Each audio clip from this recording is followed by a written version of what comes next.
Hey guys, HackerSploit here, back again with another video. Really excited to be back. So I just want to give you a bit of an insight into our latest series with Linode. So we have partnered with Linode again to bring you a series on how to secure some of the commonly used applications.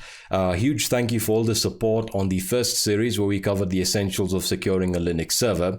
In this particular series, we're going to be diving a little bit deeper, and we're going to be targeting various web applications. We're going to be targeting various services. And a wide spectrum of services that you're likely to be running. So again, if all the links in this particular demonstration will be in the description section. This series will be structured similar to the first one, where it's going to be sorted into two parts. So the first part will include 4 videos, and they're all going to be available on our YouTube channel for free. And the second part is going to be available on the On24 page right over here. So you just need to register for it. It's all on demand. It's absolutely free. All you need to do is provide your first name, last name, and your email, and you'll get access to the second part, which is about 6 videos. So again, this series is going to include securing phpMyAdmin.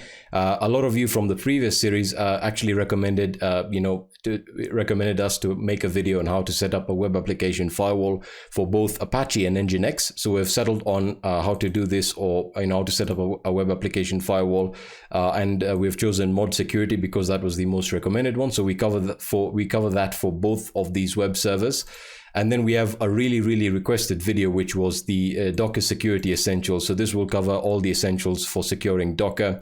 And then, of course, the second part of the series, which is available on On24. And again, the link to that will be in the description. Will include setting up free IPA, how to secure WHM and cPanel, how to secure and audit MySQL, how to secure a LAMP stack. That was highly requested as well. We also take a look at how to set up and use HashiCorp Vault, which is an upcoming service that really exciting. And again, all of this is absolutely free, and I just want to take you through that structure. So again, to register for that, just click on this link in the description section, and you should have access to the second part on demand for free.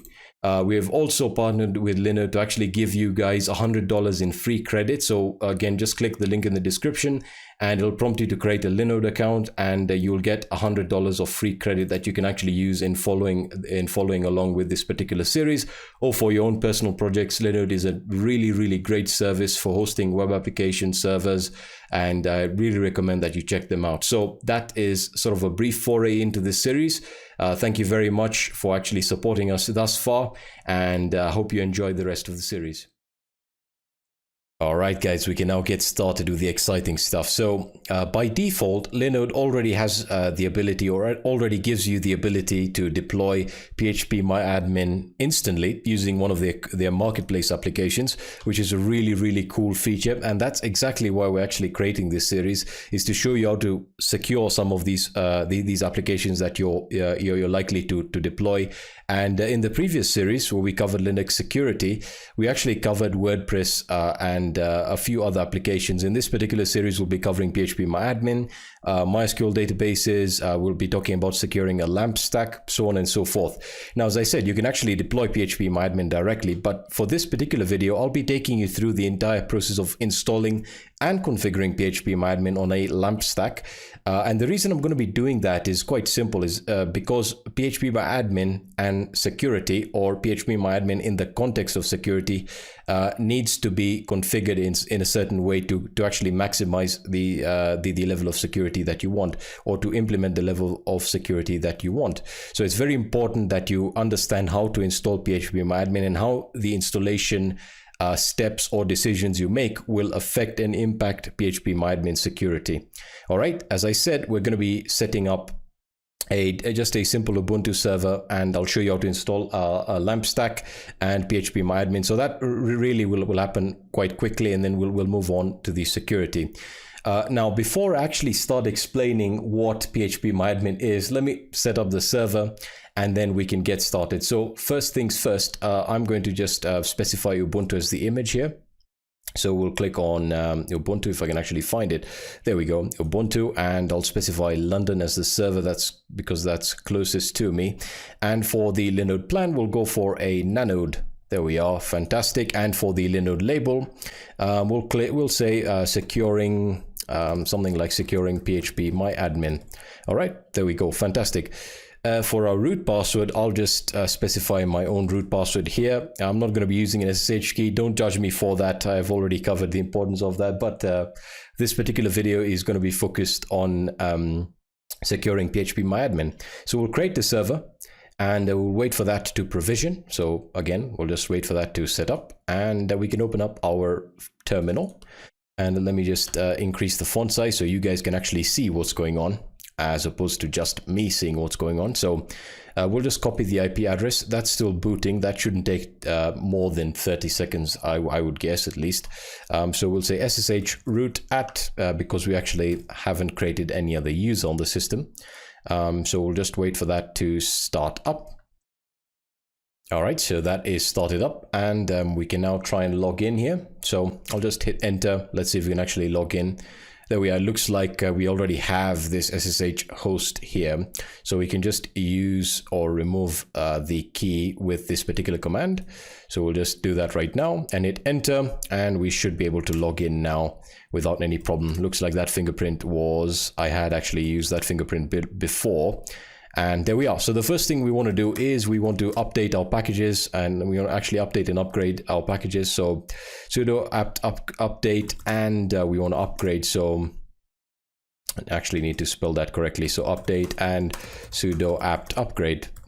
I don't know, I'm typing in sudo given the fact that we're the root user, but in any case, I would actually recommend creating another user instead of using the root account, but I've already explained that in the Linux Server Security series. So there we are. We have that installed, and now we can actually get started with understanding what phpMyAdmin is. So really quickly, I'm just going to explain it. phpMyAdmin is a free, open source, and cross-platform PHP-based web application that offers a simple and powerful, convenient browser-based graphical user interface for interacting and working with MySQL databases. So that's a mouthful. To simplify what I've just said, phpMyAdmin is this really cool web application that allows you to interact with your MySQL databases and, you know, do things that you typically be able to do with MySQL, things like creating databases, modifying databases, you know, running various queries, but it simplifies it and it gives you a graphical user interface. So it's much more efficient than, you know, typing in queries all the time. Or if you're familiar with database administration and management, you know that one of the most irritating things is actually running MySQL or database queries. So some of the features, as I've just said, are the ability to execute standard SQL queries, the ability to create, modify, and remove database users and permissions, the ability to modify and remove databases, tables, rows, and fields, the ability to search for particular objects in databases and the consequent tables, and the ability to back up MySQL databases. So let's get started by, first of all, installing or setting up the LAMP stack. So this is typically how I would go about doing it. By the way, we actually have our firewall set up. So if I say UFW status, I know Linode actually sets up UFW for us, but in this case it's inactive, so we need to enable it. So before we do that, we'll say UFW allow in SSH, because we actually want our connection to be maintained because we are logged in via SSH, and we can then say UFW enable. If you're not familiar with UFW and how to use it, you can check out our Linux Server Security series where we cover how to do that. So I've enabled it, and if I say UFW list and UFW status list, so UFW app list, my bad. So UFW app list, that will list out all the available applications and the firewall rules that we've set up. So that's the firewall. So you can get started with installing Apache. So sudo apt install, and we'll say Apache 2, and then of course we can install any of the other applications required, which is MySQL Server. So we already have our Linux set up, our Linux server. So moving on to the A, which is represented by Apache, the M, which is represented by MySQL Server, and the P, which is PHP. So PHP, and we have a few other extensions that we want to install right now. So we'll say libapache 2 mod. That's the module, the Apache 2 module. And then of course we want the PHP, that's the PHP module. And then we're going to say PHP MySQL, and we should be good there. Okay, so that should install our LAMP stack for us. I'll have all of these commands added to the documentation of this particular video. So if you really want to copy and paste it, by all means, go ahead and do that. So we've installed that. We now need to enable Apache, and we can actually test that right now. We need to enable or allow incoming connections to port 80 because we're not setting up our site on for a particular domain. So for that particular reason, we don't need to set up SSL. So we'll wait for this to complete. There we go.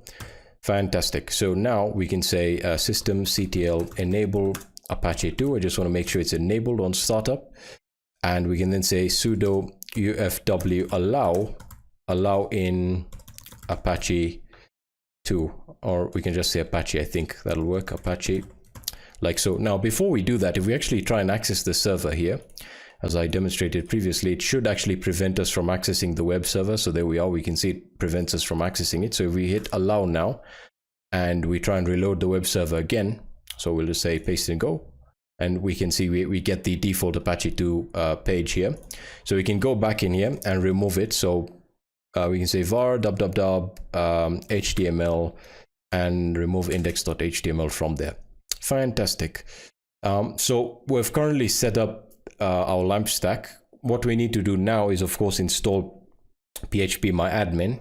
And after we've installed phpMyAdmin, we'll then get into the MySQL database or the MySQL management utility, and we'll actually create another user as opposed to the root user, and we can then use that user to log in to phpMyAdmin. Okay, so to install phpMyAdmin, we simply type in sudo apt install phpMyAdmin. Now you can also directly download the archive or the tarball from the phpMyAdmin website, and you can also extract it or set up the directory, the phpMyAdmin directory wherever you want it. However, in this particular case, we're going to be using the defaults, and I'm not gonna deviate from that. So phpMyAdmin. We then need to install a few PHP extensions or modules. So we'll say PHP.json. Let me actually see if I have that on hand here. PHP.json, PHP curl, and whoops, my bad. That is curl, and I keep getting that wrong. I'm looking for a hyphen. There we are. PHP curl, and we're looking for PHP MB string and PHP zip, and of course the last package is PHP GD. So these are all required, and we'll hit enter. So that shouldn't take time. All right, so when configuring phpMyAdmin, it's going to now ask us or tell us, please choose the web server that should be automatically configured. So we're going to go for Apache 2. If you're running light HTTPD, you can select that. I'm going to hit enter, and we'll wait for that to complete. All right, so it says the phpMyAdmin package must have a database installed. So it's essentially asking us whether we want to configure the phpMyAdmin database. We want to do that. So it's now going to ask us for a password, an application password for phpMyAdmin. So what I'm going to do is, if I have gedit here, I'm just going to note this down really quickly. There we are, gedit. And if I can actually change how this looks really quickly for your particular case or for your particular purpose. And I can just generate a password with my password generator here. So we'll go for a simple password like this. And of course, you want to ensure that your password is more secure than what I'm doing. You can use any of these typical password generators, and I'll just paste it in here so I have it on hand. There we are. And we'll also paste it in here. There we go. Put that in there. And I know there are a few aspects that I haven't touched upon, like MySQL security, but that video will actually be covering MySQL security in its own video. All right, so now we have phpMyAdmin installed. We now need to enable the MB string mod with PHP, so we can use the PHP enable mod utility. So sudo php enable mod, and we're looking for MB string, and we can then restart. So systemctl restart Apache 2, right? And let's see if we can access phpMyAdmin under its default directory. So if we reload this, we can see that's working. We got rid of the index page. And if we now say phpMyAdmin, you can see that that isn't working. So don't worry if that isn't working. We need to make a few configuration changes to the Apache configuration file, which is perfectly fine. Before we do that, we actually need to create a new user and provide it with the appropriate privileges. So we need to log into MySQL. So if you're afraid of MySQL, do not be. It's a very, very simple. We're going to be running some very, very simple queries, and I'll be explaining them as we move along. All right, so we'll log in using the root user. So MySQL user root, hit enter, and if we show the databases, we should have the phpMyAdmin database right over here.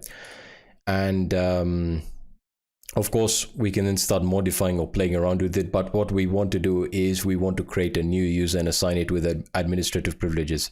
Now, the reason we're doing this is because if an attacker is able to access your phpMyAdmin web page or the instance through their browser, as I told you, the typical attack that they'll attempt to do is to log in with some of the administrative credentials that are set by default. In the case of MySQL, the typical users will be root and admin. So you want to deviate from this, and you want to use a different username that is likely to be ambiguous or as far away as possible from being guessed, right? So you just want to use something totally random, and of course you can save your credentials so you don't forget it. Right, so to create a user, it's very, very simple. We say create a user. By the way, let me just enable caps lock here. So create a user, and then we specify the user, and of course we need to encapsulate the username within the quotation marks. If you're familiar with MySQL, I don't need to explain this to you.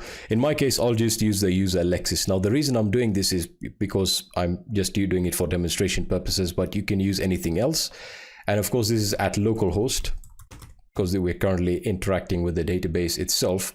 And then of course we can say identified with, and now we want to use a SHA-2 password. So we're going to say caching SHA-2.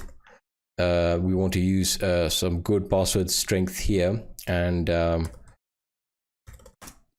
we are then going to say or provide the password by saying bye, and then provide the password in here. So again, we can generate a new one if we wish, and I'll just do that right now. So we'll just say, and I'll note this down here. And of course, you want to keep these credentials as safe as possible. So we'll say Alexis password, like so. And I'm just keeping this, for safekeeping. So we'll copy that, and we'll go back in here, and I'll just paste in the password there. And then we want to use our semicolon here to close that and hit enter. If okay, it should tell you query okay, 0 rows affected. We now need to provide this user with administrative privileges. So to do this, all we need to do is we simply need to say grant privileges, and it's very, very simple. I'll take you through that right now. So again, I'll just move this here. So we'll say grant, and again, enable caps lock, sorry. So grant, and we now need to specify all privileges, and then we specify on. So we'll say, we'll encapsulate this and with our stars, and we say, we're actually just specifying the user. So from the first, so to Alexis at localhost, my bad, Alexis at localhost, like so. And for some reason I keep using caps lock, and we'll just close that up. And then of course we say with grant option. Okay, and we can now hit enter, and that should give the user Alexis administrative privileges, and we should be able to log in to phpMyAdmin with the user Alexis and with the password that we specified, and we should have administrative privileges. Okay, so now that we have that out of the way, we can now try and analyze what exactly is going on with phpMyAdmin and why we cannot access it. All right, so to do this, we need to include the phpMyAdmin Apache configuration file within the Apache configuration. So this might seem a bit confusing, but if we take a simple example here, the default Apache configuration file is found within etc phpMyAdmin, and if we just list out the files in here, you can see we have the default Apache configuration file, and we need to include this within our Apache configuration file, which is found under, if I just use vim, so vim etc apache2.conf. all we need to do is hit enter, and it doesn't look like that exists. That's weird. Apache, right, I think that's under Apache 2 and apache2.conf. there we are.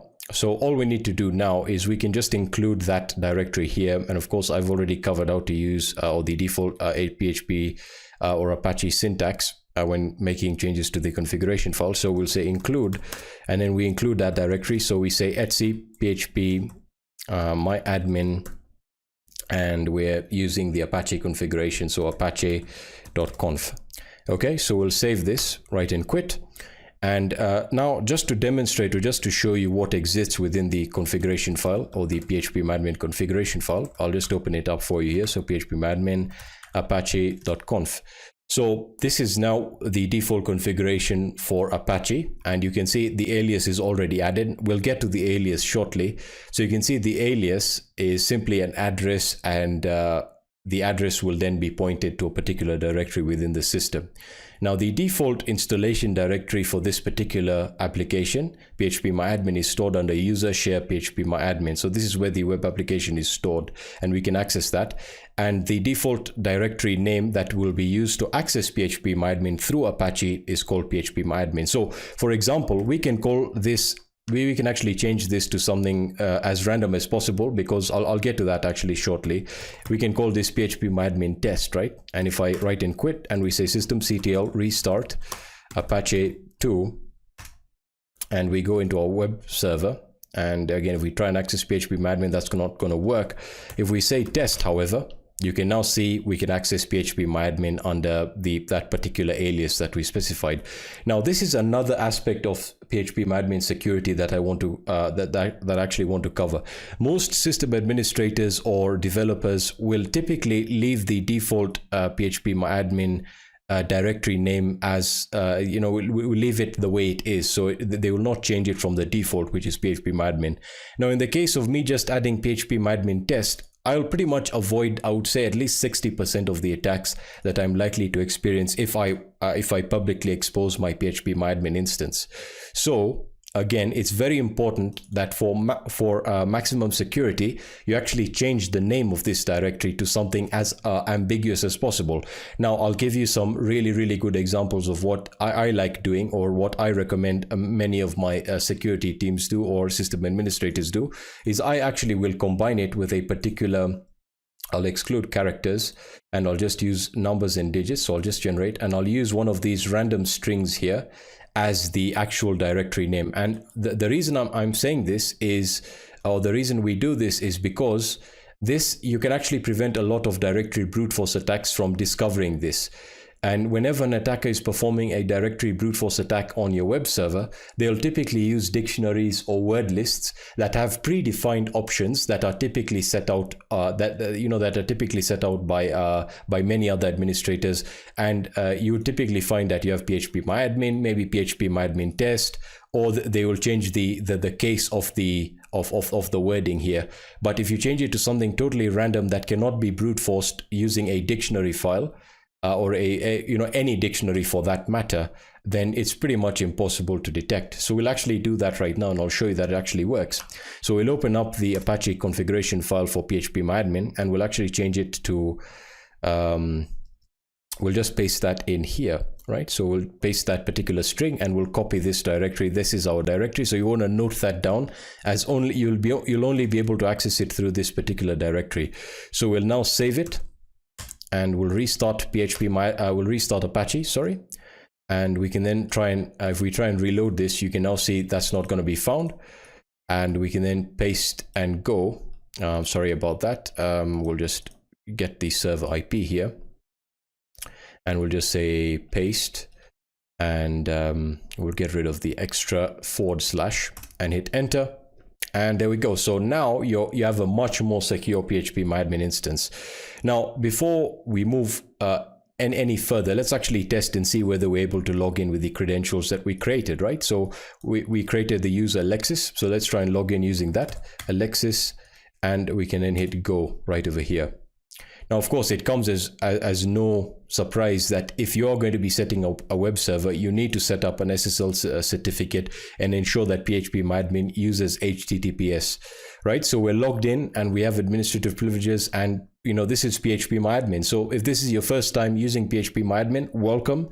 You have your databases on your left here. So if I click on the phpMyAdmin database, it'll list out all the tables. And if I can click on the users table, you can see we can click on the columns here, and we can click on username, for example. So we have nothing there. If we click on MySQL and then click on the users table, you can see right over here, we have all the users that we created. So we have the root user, phpMyAdmin, so on and so forth, right? And of course, we aren't actually able to log in using the root user. So that's the additional security feature that we added. And again, all you're trying to do when securing phpMyAdmin is to restrict access and to change the defaults as much as possible, because attackers will always try and attack or go for the default credentials, the default configuration options.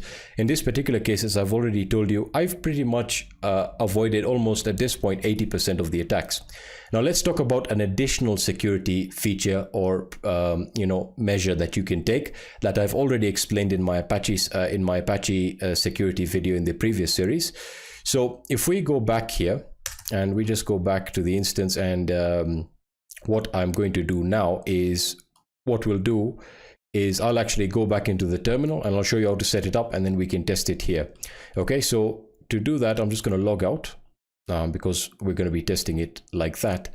And we're going to be configuring Apache authentication or authentication using Apache, which is really, really very simple. Okay. So the first thing we want to do is we want to make a few changes to the Apache, the phpMyAdmin Apache configuration file. And one of them is to allow override. And I've already explained what that does. So sorry, don't want to edit that. And we'll just say allow override to all. So allow all. And now we can get started with the particular configuration. All right, so the first thing we want to do is we want to create, as I said, the default web application for the default directory for phpMyAdmin, or where it's actually stored is under user share phpMyAdmin. And if I list out the contents, you can see this is where the web application is stored. We have the index.php file. So that tells us this is where the application is stored. So within this, we're going to create an htaccess file. And an htaccess file essentially allows us to make particular configurations to how the web application will operate based on particular parameters. As I said, I've already explained this in the previous series. You can actually check that out for yourself. So we're going to use Vim, and we're going to create the file. We're just going to say htaccess, and it's a dot file. So that means it's used for configuration. Now within here, we're going to set up our authentication. So we're going to say auth type. So auth type is going to be basic. And we're now going to specify the auth name. So the auth name is simply the name of the authentication. We can call this whatever. We're going to call this stay away or something, really, really nice. And the reason we're doing this is we're adding one more layer on top of our authentication security. So we can now say auth user file, because we need to create a username and password and a password hash. I'll show you how to do that in a second. So auth user file. And that's going to be the path to that auth user file, which we will save under etc phpMyAdmin. I know we haven't created it yet, and we'll just call this ht password. All right, and we'll hit enter. You can save that wherever you want. That's perfectly fine. And then of course we're going to say require a valid user. So we need a valid user in order to log in or to authenticate. So we're going to say valid user like so, and we're going to save that. All right, now to create the ht password file or the password hash for that particular user, because this particular htaccess file has set up authentication and requires that ht password file to authenticate or to actually compare based on the password that we provide. So we will say sudo ht password, and we then say c, and we specify the directory to where we want to save it. So we're going to say etc phpMyAdmin, and we'll just call it ht password. Of course, you can actually change this to whatever else you want. I recommend doing that because HT password is a known name when it comes down to Apache. So we'll then set up the username as Alexis, and it's then going to ask me for a password. So you can provide a ultra uber secure password. I'll just type in my simple one here, and there we are. So that's done. And all we need to do now is type in systemctl restart Apache 2, and we should be good to go. So now if I reload this, you can now see we have an additional form of authentication saying this particular website is requesting your username and password, and the site says stay away. So that was essentially the auth name or the authentication name that we set up. So I can say Alexis, and I can enter an incorrect password, maybe like test, just to show you what will happen. So if I hit enter, you can see it's going to deny me access, and until this particular authentication is completed, or until I enter the correct credentials, I'll not be able to log in. So if I hit Alexis and I type in the correct password and I hit enter, I can now access phpMyAdmin, and then I'll be prompted to log in again. So this is simply adding two-factor authentication, and in my opinion, this is much more secure because you can create incredibly complex passwords and then combine it with different usernames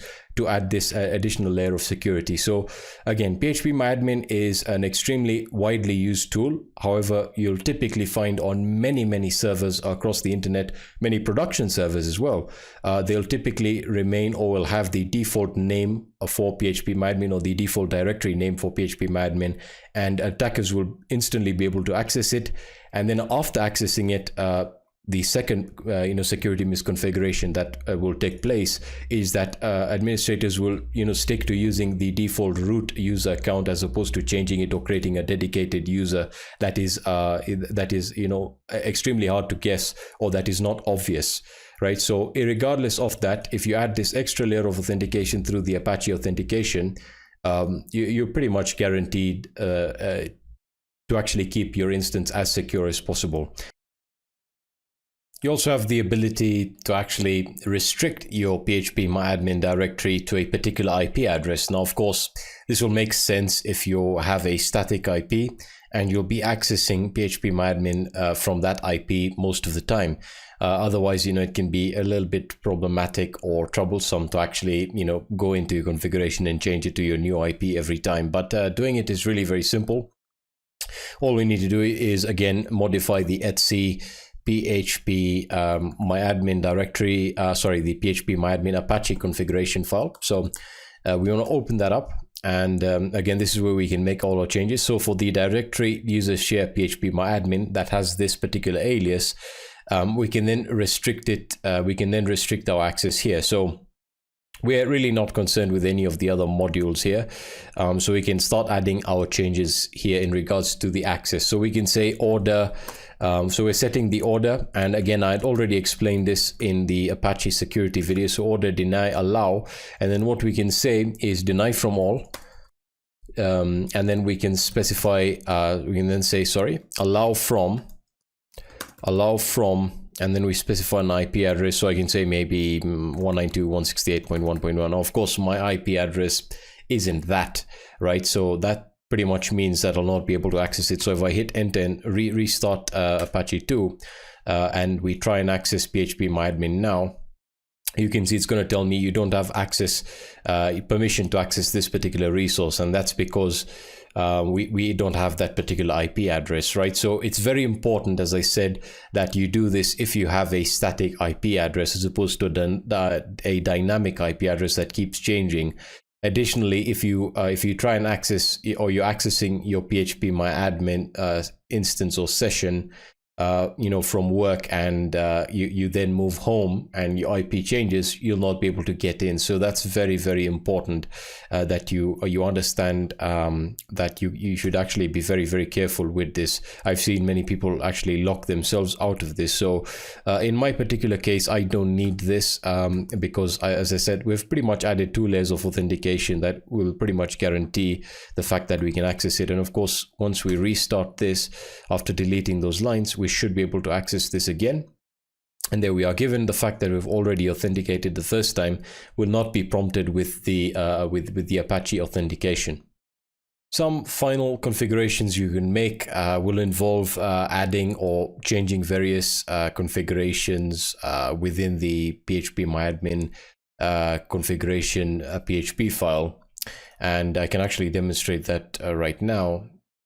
So if I just open up Visual Studio Code, I've actually set up the configurations, or the ones that I think are the most appropriate and the most important. And of course, you then have the ability to set up captcha on the phpMyAdmin login page, which is a great piece of functionality. However, in our case, given the fact that we are not using a particular URL, we can't actually register our web application for captcha. So if you want to do it, I'm going to show you how you can do this as well. So you can add these configurations by going into your etc phpMyAdmin directory. So phpMyAdmin, and we're looking for Apache. We're actually looking for config. Sorry, not the Apache file. So config. We're looking for config.inc.php. So this is the PHP configuration file. So inc.php. There we are. And if we can, let me just take you through the file a little bit here. So this file, as you can see, this file overrides the settings made by phpMyAdmin interactive setup utility. And I essentially insist or recommend that you edit this particular file instead of editing the one found within the root directory of phpMyAdmin. So this particular file essentially contains all the configurations that you can make. So for example, you can see that the default authentication type is set to cookie. So we're using cookies as the default authentication type, which is exactly what we want. However, we can change a few options regarding the cookies, and we can modify the cookie security, which is what I've done here. So you can see that I've added a configuration like cookie validity period, so the amount of time before the cookie expires, and automatically logs a user out. This is very important if you want to restrict access, and let's say you wanted to restrict access to maybe 5 or 10 minutes, you can accordingly change this value in seconds, and it'll actually log that user out. So this is a security feature that's used quite a bit. And then you have the login cookie recall, which is self-explanatory. We want to set that to false, so we're not going to be remembering the cookie. And then the most important option here is the ability to allow users to drop or delete databases. And typically I would always recommend to keep that at false, because if an attacker does get access to a database, the last thing you want them to do is to delete it. Of course, if you've set up the permissions correctly, they shouldn't be able to get in the first place. But this is very, very important. It's also important that if you want to start dropping databases, that you change this option here. And then of course we have other information based configurations that essentially disable or stop showing the server information, and of course the option to restrict paths. So I can demonstrate a bit of this right over here. So if we go to phpMyAdmin, let me just reload that, and we'll try and log in here. And I just want to show you a few things with the current configuration. So I'll just put in the password there. And if we try and log in, you can see the information being displayed here can potentially give an attacker or an unprivileged user a bit of an idea as to what's running on the system. And again, it's always good practice to disable this information, or to disable any information that might lead to a potential exploitation. So what I'm going to do is I'm just going to log out, and we can actually add these configurations here. As I said, I will be adding this to the documentation. So if you actually want to get started with captcha or using the captcha, all you need to do is provide the site key and the secret key, and just replace it right over here.